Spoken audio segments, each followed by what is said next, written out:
Hello guys! Kumusta na po kayo? Welcome back po ulit sa Lutong Pinoy sa Amerika at sa mga bago po sa aming channel. Welcome po sa aming Lutong Pinoy sa Amerika.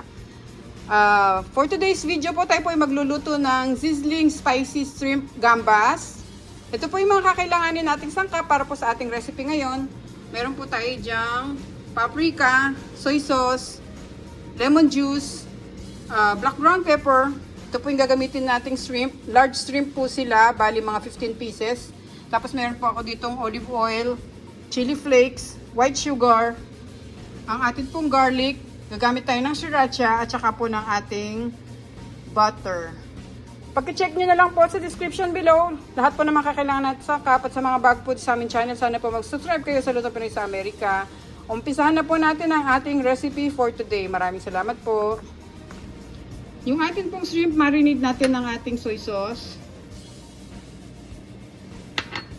black ground pepper, lemon juice. Kung wala po kayong lemon juice, pwede naman po ang calamansi juice.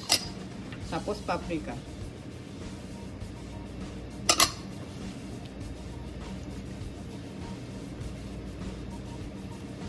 Para po magkalasa lang yung ating shrimp, kaya po natin siya marinate. Tapos po, rest muna natin siya ng mga 5 minutes lang bago natin lutuin yung ating gambas.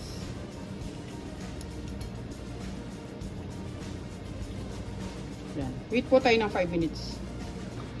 Okay, buksan natin yung ating stove. Painit natin itong ating kawali. Tapos lagay natin yung ating mantika. O yung olive oil.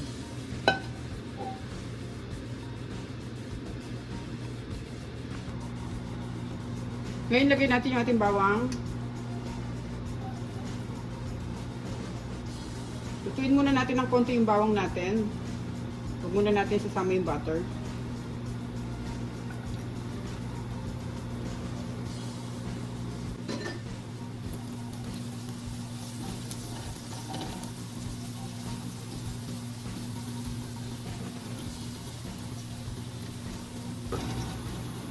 Ngayon medyo nagbo-brown na yung bawang natin. Pwede na natin ilagay yung ating butter. Lagay tayo ng mga 2 tablespoons. Hinaan natin yung apoy para hindi siya umusok.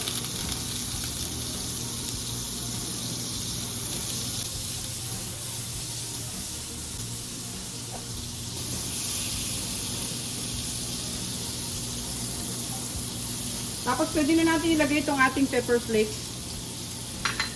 At maglagay tayo ng konting white sugar. Bilhin muna natin.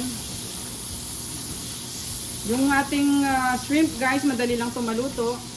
Kaya okay lang kahit natin sila agad ilagay. Ngayon wag muna natin isama yung sauce. Yung orange muna natin yung ating shrimp.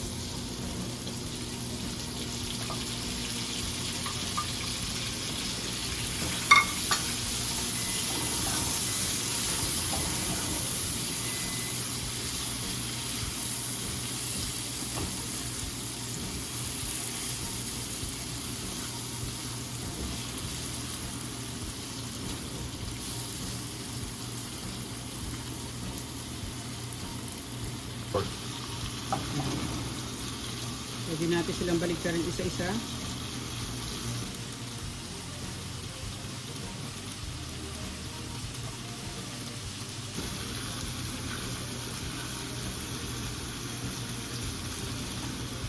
Ngayon medyo naluluto na yung shrimp natin. Pwede natin ibuhos yung ating pinagbabarang kanina.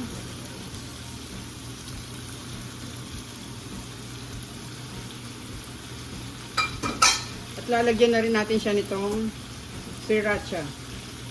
Mga 1 teaspoon lang yan, pwede na. Pandagdag sa ating spiciness ng shrimp.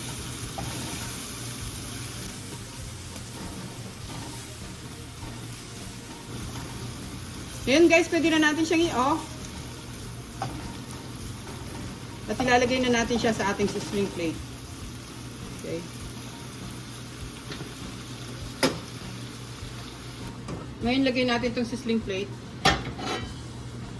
Painitin muna natin siya.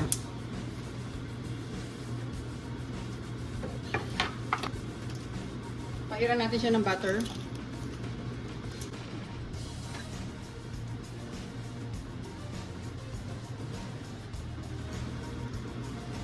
Pwede na yun.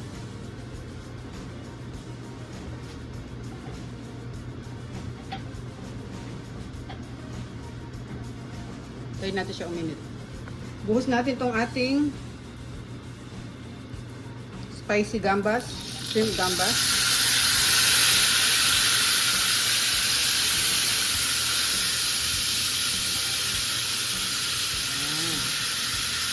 Sarap yan guys. So, hindi natin ng sili. At itong ating parsley. Optional lang yung parsley guys. Kung wala kayo, okay lang. Pandagdag lang ng design. Natin ng lemon. Bisikan pa natin siya ng lemon mamaya pag kinain natin para mas masarap. Okay, ito na po ang ating sizzling spicy shrimp gambas. Pwede na po tayong kumain. I-off na natin yung stove.